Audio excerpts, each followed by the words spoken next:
One of the unexpected consequences when I took Larry out on the road for the first time was that the speedo didn't work. I could hear the cable clicking around, but it wasn't doing anything.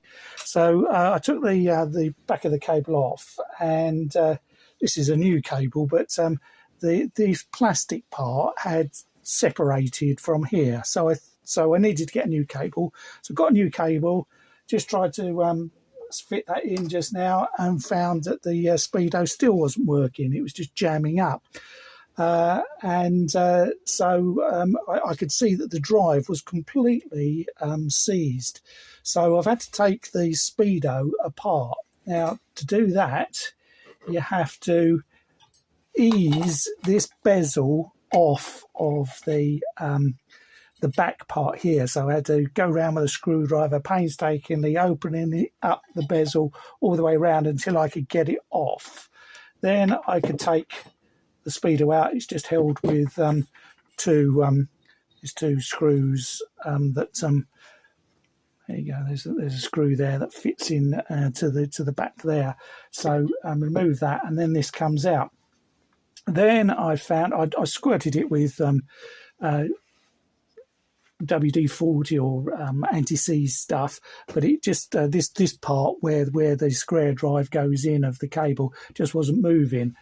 This goes over there like that. So I managed to pull that off so that I could then see this part of the shaft, and so some releasing fluid on that has meant that that is now moving freely.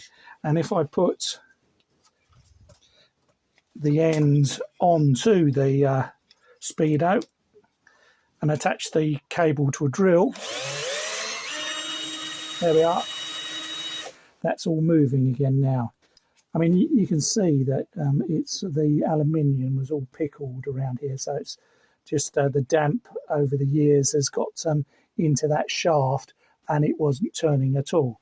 So now that I've freed that off, I've got to try and get this back on and bend this bezel over, and then probably paint all the paint that's come off on the bezel there. So that's my next job, to get it back together again.